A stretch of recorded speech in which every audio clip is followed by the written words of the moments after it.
हिंदी के कॉन्सोनेंट होते हैं क से लेकर ज्ञ तक, ये हिंदी के कॉन्सोनेंट्स ये होते हैं, this are dominant over English, the consonants of English. कैसे डोमिनेंट होते हैं? तो यूनिक वर्ड लिखते हो तो सबको पता है कि किसी भी वैसे वर्ड जिसका शुरुआती लेटर जो होता है वॉवेल होता है तो उसके पहले आर्टिकल एन का प्रयोग किया जाता है। लेकिन यहाँ पे देख रहे हो यहाँ यू भी है लेकिन इसका उच्चारण य से हो रहा है, which is a consonant of Hindi, that's why we have to use article A here not as an. हालांकि यू है तो एन होना चाहिए था लेकिन यहाँ पे एन ना होके ए होता है। So the pronunciation of the consonant of Hindi is dominant over the pronunciation of English here. लगे हाथों ये भी देख लिया जाए कि THE जो है THE को द कब कहा जाता है और THE को दी कब कहा जाता है। तो बाबू मेरे, यदि कोई भी वर्ड जो शुरू होता है वो उसका प्रोनाउंसिएशन जो होता है अगर हिंदी के वॉल्स हो तो उसके पहले दी का प्रयोग किया जाता है। जैसे अगर कहा जाए आंसर, तो आंसर जब हम लोग लिखते हैं तो ये आंसर को आंसर कहा जाता है और ये आंसर का उच्चारण देखो आ से हो रहा है जो कि हिंदी का वॉल है, and so that before answer the articles the THE should be pronounced as दी। इसे इस THE को हम लोग दी बोलेंगे। जबकि अगर कोई ऐसा वर्ड जिसका प्रोनाउंसिएशन हिंदी के कॉन्सोनेंट से हो तो उसके पहले के THE को हम लोग द कहते हैं। जैसे अगर क्वेश्चन रहे यहाँ पे लिखा हुआ, this question is pronunciated with the starting letter Q, this question is pronounced as question, and the first letter of this k is a consonant of Hindi, or simply in English also it is a consonant. That's why the word THE should be pronounced as the here. This is the। एक बाबू, के से क होता है ये सब कोई जानते हैं, लेकिन क्या वास्तव में के से क होता है? नहीं, के से क नहीं होता बल्कि के से आधा क ही होता है। जब के में ए जुड़ता है और के से आधा क और ए से अ, तब जाके ये के एक आधा क और ए मिल के पूरा क बनता है। देख बाबू, क्या सिर्फ के से ही क होता है या किसी और चीज़ से भी क हो सकता है? सोचो। एक बाबू, सी क्यू से भी क होता है, QUESTION क्वेश्चन बोलते हैं इसलिए क्यू से भी क होता है, सी से भी क होता है। कब होता है सी से कब? जैसे CELL इसे सेल कहते हैं तो CALL को सॉल क्यों नहीं बोले, इसे कॉल क्यों बोले? कभी सोचे हो इस बारे में? Don't worry, Pradeep sir is here.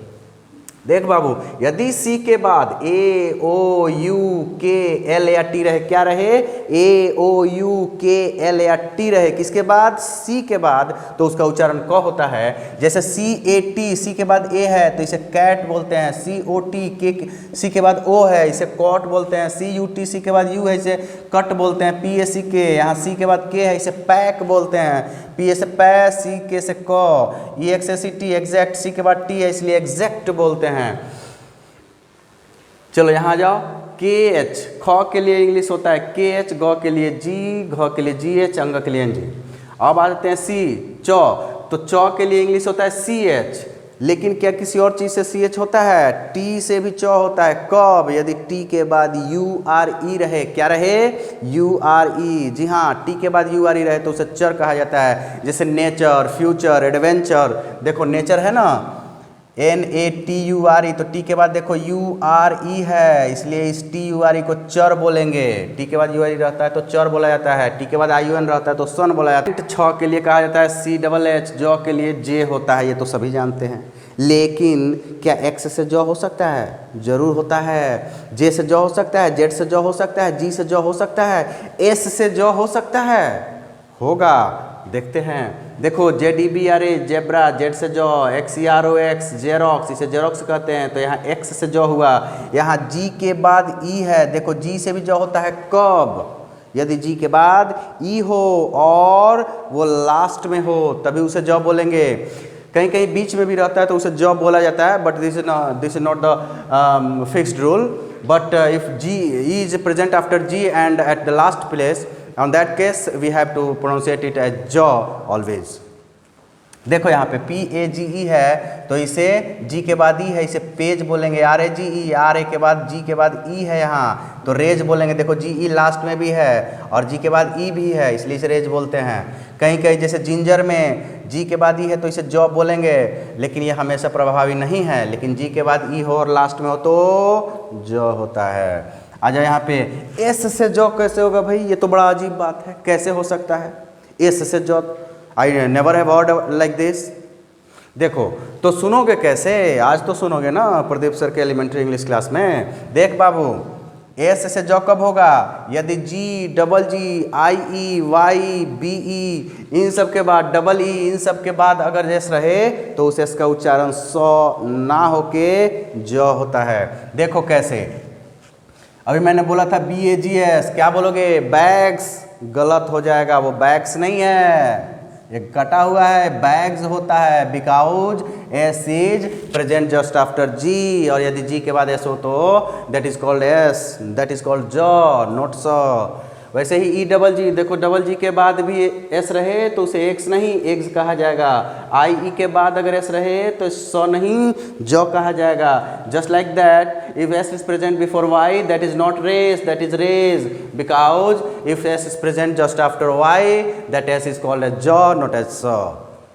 वैसे rupee, rupees, RUPEES, this is not rupees, this is rupees. वैसे RAYS, रेस नहीं रेज। TRIBES, अक्सर कहते हो tribes, this is not tribes, this is tribes. S is pronunciated as jaw here, not as saw, तो यह tribes नहीं होता है, दिस इज ट्राइब्स, क्योंकि BE के बाद है। और ऐसे G, double G, IE, YE, double E या BE के बाद अगर ऐसा रहता है तो उसे इसका उच्चारण सॉ नहीं होके जॉ होता है। झ के लिए JH, य के लिए NY, ये तो सभी जानते हैं। देखो ट के लिए T, ट के लिए क्या T ही सिर्फ होता है या कुछ और भी हो सकता है? देख बाबू, ट से T से ट तो सभी जानते हैं, लेकिन TH से भी ट होता है। कब? देखो एक नदी है THAMES, टेम्स कहा जाता है। THOMAS लोग कहते हैं थॉमस, दैट इज टॉमस, तो TH से भी ट होता है, इसे ट कह सकते हैं।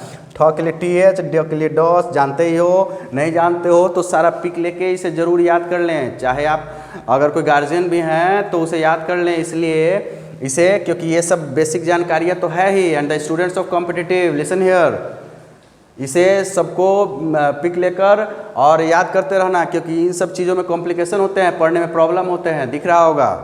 अब आ जाओ, थ के लिए TH, द के लिए D, ध के लिए DH, N के लिए न, P से प के लिए P, फ के लिए FPH भी होता है और F भी होता है, पता ही होगा। PH से कब? PHILSO PHY, फिलॉसफी, देखो ये PH से फ हुआ।